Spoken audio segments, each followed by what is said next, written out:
सदना के कपसाड़ कांड में जो मुख्य आरोपी है पारस सोम, उसको पुलिस ने गिरफ्तार कर लिया।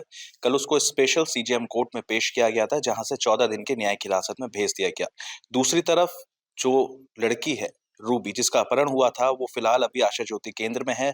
लगातार उसकी काउंसलिंग चल रही है। अभी परिजनों को सुपुर्द नहीं किया है। लेकिन जो पारस सोम है, उसको मेरठ जिला कारागार में यहाँ पे अब भेज दिया गया है। हमारे साथ में जेल के वरिष्ठ अधीक्षक डॉक्टर वीरेश राज शर्मा हमारे साथ है। सर, कल पारस अब जेल आ चुका है। कल से लेकर अब तक की क्या उसकी पूरी बर्ताव रहा? क्या उसका अभी तक प्रक्रिया, उसको कहाँ बंद किया गया है और किस तरीके से अभी उसका जो है आगे की प्रक्रिया चल रही है?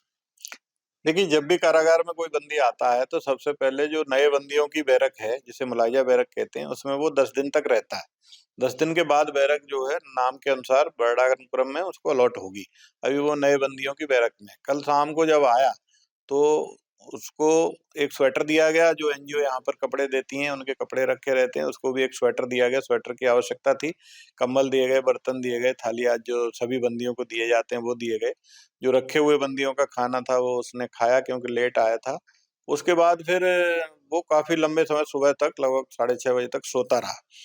हाँ, काफ़ी लंबे समय तक सोया। उसके बाद फिर सुबह से जो गिनती दी, नाश्ता लिया, उसके बाद खाना दोपहर का ले लिया। अब बिल्कुल सामान्य रूप से जेल के नियमों के अनुसार नए बंदियों को जो समझाए जाते हैं दिनचर्या, उसके अनुसार अपना जीवन गुजार रहा है। जेल के अंदर अगर किसी से उसने बातचीत करी हो, किसी कैदी से, जो ये पूरा घटनाक्रम हुआ है उसको लेकर, क्या उसने किसी से कुछ शेयर किया? अभी तक कुछ ऐसी बात सामने आई है?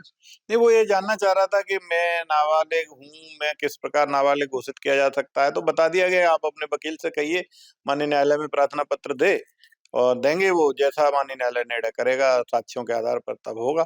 लेकिन कारागार का इसमें कोई रोल नहीं है। कारागार का जो हमारा मूल काम है, वो है सुरक्षा और स्वस्थ बंदी को रखना है। तो हम सबसे पहले जो नए बंदी आते हैं, चूँकि वो ज़्यादा विचलित होते हैं, उनकी काउंसलिंग कराते हैं तथा डरे हुए होते हैं, अतः उनको डॉक्टर्स के द्वारा मेडिकल चेकअप कराते हैं। मेडिकल चेकअप सामान्य रूप से पाया गया है और उसका स्वास्थ्य सामान्य है तथा उसकी काउंसलिंग की जा रही है कि जेल के इस प्रकार के नियमों के अनुसार रहे और वो रह रहा है। सर, हत्या का आरोप उसके ऊपर है, लड़की का अपहरण करने का आरोप उसके ऊपर है, तो क्या इस तरीके की कोई शिकंज देखी गई उसके चेहरे पर कि इतना बड़ा कांड उसने कर दिया? क्या लगा कि हाँ, वाक़ई में वो इस बात को लेकर उसका पछतावा है? हालाँकि अभी आरोप सिद्ध हुए नहीं है, जाँच चल रही है, लेकिन फिर भी कहीं न कहीं कुछ शिकंज दिखाई थी चेहरे पे?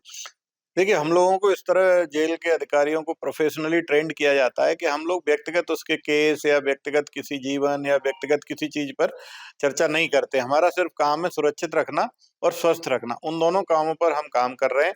ये माननीय न्यायालय का और पुलिस का निर्णय होगा कि उसके ऊपर क्या चार्ज है। यदि व्यक्तिगत चीज़ें हम पूछेंगे तो बंदी दुखी होता है, इसलिए उन पर हम ज़्यादा चर्चा करते नहीं। सर, कल से लेकर अब तक क्या कोई पूछताछ के लिए कोई अधिकारी अंदर गया हो या फिर कुछ ऐसी बातचीत अभी उससे किसी ने की है पारस से? नहीं, अभी तक कोई मुलाकात उसकी आई नहीं है, ना परिजन आए, ना रिश्तेदार, ना घरवाले और ना कोई मुलाकात के लिए आया। कोई नहीं। हुँ। तो पारस सोम है, वो फिलहाल अभी मेरठ जिला कारागार में यहाँ पर है। सवाल अभी उसके बालिग और नाबालिग होने का भी है। इस चीज़ को लेकर पुलिस जाँच कर रही है। प्रत्युष शर्मा, अमर उजाला, मेरठ। आपके राज्य की खबरें, आपके शहर की खबरें सबसे पहले जानने के लिए देखते रहें अमर उजाला। चैनल को सब्सक्राइब जरूर कर लें और पाएं हर अपडेट।